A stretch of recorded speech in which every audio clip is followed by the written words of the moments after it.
किसान भाइयों नमस्कार। किसान साथियों, हम लोग देख रहे हैं कि जो मिर्च की फसल है इसमें एक बहुत ही गंभीर समस्या हम लोगों को देखने को मिलती है। कभी न कभी आप लोगों को भी, आप लोग जब भी खेती करते हैं तो उसमें यह समस्या कहीं न कहीं पर आप लोगों को देखने को मिल ही जाती है कि यह समस्या बहुत ही गंभीर समस्या होती है। किसान साथियों, इसमें होता क्या है, अनियमित आकार के जो पत्तियाँ हैं यह सूखने लगती हैं। हमारी जो भी हमारे पौधे हैं, देखो इस तरीके से फसल होती है, पूरी फसल अच्छी से होती है, पता लगा एकाएक एक पौधा 2 दिन से मुरझा रहा है, तीसरे दिन सूख जाता है, जिससे हमारी फसल पूरी बर्बाद सी हो जाती है। इसमें ऐसा होता है कि जब रोग का प्रकोप ज़्यादा फैलता है तो उसमें आपकी पूरी फसल बर्बाद हो जाती है, आप लोगों का पूरा खेत चौपट हो जाता है। साथियों, ये समस्या होती कैसे है, इसका निदान हम लोग कैसे करेंगे, इसमें हम लोगों को क्या क्या सावधानियाँ रखनी चाहिए। किसान भाइयों, आप लोग इसमें 3 चरणों में देखते हैं कि ये 3 चरणों में हमारे पौधे ख़राब होते हैं। जैसे कि साथियों, सबसे पहले देखते हैं कि उसमें होता क्या है कि हमारा पूरा खेत देखो अच्छा और हरा भरा रहता है, और जैसे कि कहीं न कहीं पर एक पौधा केवल हमारा सूख जाता है। किसान साथी उसको चिंतित नहीं होते हैं लेकर को, ना ही उसके विषय में ज़्यादा सोचते हैं कि इसमें किसी न किसी का पैर वगैरह पड़ गया है जिस कारण ये टूट गया होगा, सूख गया है किसी कारणवश, या फिर और अन्य कोई कारण है जिस कारण हमारा एक पौधा सूख गया है, उसको पड़ा रहने देते हैं। किसान साथियों, उसके उपरांत आप लोगों को देखने को ये मिलता है कि 1-2 मीटर का एक दायरा बनाता है पूरे खेत में। जैसे कि आप लोग देख रहे हैं इस खेत में वैसे देखने में कोई रोग विशेष नहीं दिखाई पड़ रहा है। आप लोग इधर से देख रहे हैं कि कहीं पर एक पौधा है, कहीं पर एक पौधा है, इस तरीके सूखे हुए आप लोगों को मिल रहे हैं। और यहाँ पर आप लोग देख रहे हैं कि 2 मीटर का दायरा है, जिस दायरे में 4-5 पेड़ सूख गए, बाकी के उसके आस पड़ोस वाले फिर से अच्छे बने हुए हैं। ये एक कारण है कि इसमें ये दूसरी चरण में आ गया है। इसके उपरांत आप लोग जब इसका तीसरा चरण देखेंगे तो उसमें ये एक पौधा और 2, 4, 5 पौधे ऐसे करके नहीं, जबकि देखेंगे तो इसमें एक तरफ से पूरी की पूरी फसल में जो है आप लोगों को रोग देखने को मिलेगा।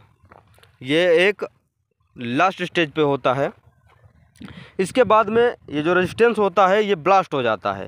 पहले ये जो हॉरिजॉन्टल रेजिस्टेंस होता है, उसके बाद वर्टिकल होता है, उसके बाद जब ये ब्लास्ट होगा तो यहाँ पर जितने भी आप लोगों को खेत दिखाई पड़ रहे हैं इन सब में ये रोग आप लोगों को देखने को मिलेगा। अभी तो आप लोगों को केवल देखने को मिलेगा कि इस खेत में है, उस खेत में नहीं है, उसके आगे वाले में फिर है, फिर नहीं है, ऐसा करके मिलेगा।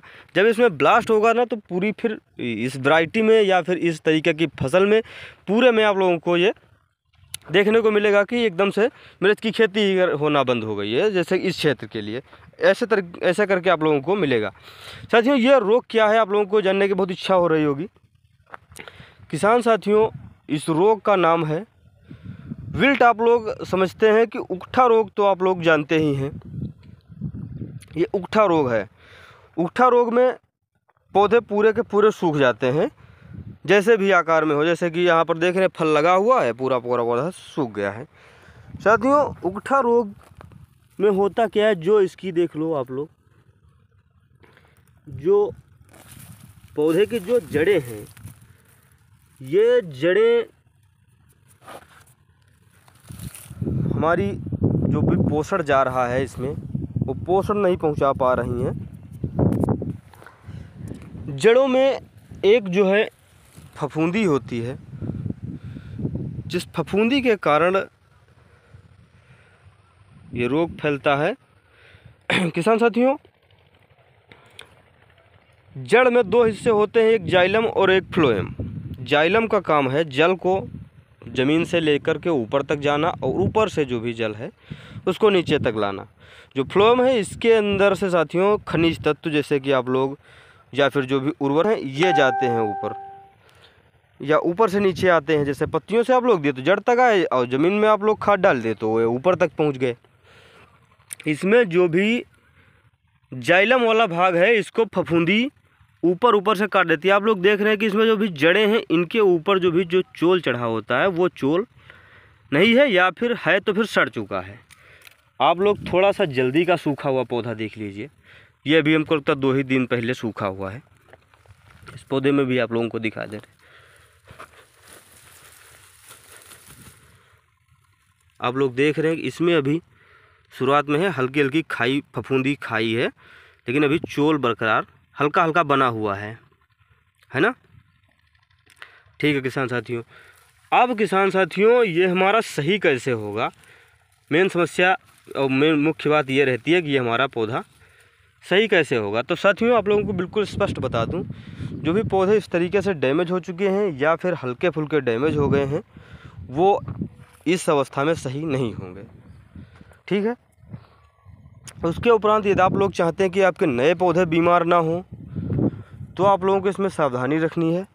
आप लोग इसमें हर 15 दिन के अंतराल पर, जब तक भी आप लोग ये फसल लेंगे इसमें, इस खेत में, तो आप लोगों को 15 दिन के अंतराल पर इसमें हेक्साकोनाजोल प्लस बैक्टीमाइसिन, हेक्साकोनाजोल का जो कॉम्बिनेशन है हेक्साकोनाजोल प्लस कैप्टान, ये आप लोगों को टाटा ताकत या फिर अन्य दवाइयों के नाम से मिल जाएगी।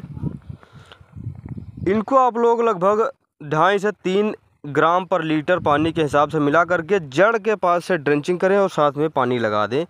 क्योंकि साथियों, ये फफूंदी जो है ज़मीन में रहती है, ज़मीन में जब भी फफूंदी होती है तो आप लोग ऊपर से डाल करके ज़मीन तक नहीं मैनेज कर पाते हैं, तो आप लोग जड़ के पास से मोटे फुहारे से ड्रेंचिंग करें। उससे आप लोगों की जड़ की जो फफूंदी है वो ख़त्म होगी। और साथियों, इस फफूंदी को जड़ से ख़त्म करने के लिए, तो हमारे खेत से गायब हो जाए, उसके लिए आप लोगों को ज़मीन में ट्राइकोडर्मा वगैरह का प्रयोग करना चाहिए, जिससे कि जो फसलें हैं वो हमारी अच्छी बनी रहे, फफूंदी यहाँ से गायब हो जाए। दरअसल साथियों, ये जो विल्ट वाली समस्या होती है, ये सूखे में ज़्यादा रहती है। हल्का फुल्का जहाँ जिस क्षेत्र हल्का ऊंचा होगा उसमें थोड़ा ज़्यादा ही हम लोगों को देखने को मिलती रहती है। साथियों, आप लोग हेक्साकोनाजोल, उसके साथ में आप लोग एक दवाई और भी रखें, इमिडाक्लोप्रिड, जिससे आप लोग की जो भी कीड़े वगैरह होंगे, ज़मीन में दीमक का कुछ असर होगा तो वो भी ख़त्म हो जाएगा। विल्ट के लिए सबसे अच्छा है कि इसमें आप जो भी फफूंदी है उसको फफूंदी को ख़त्म करें। धन्यवाद।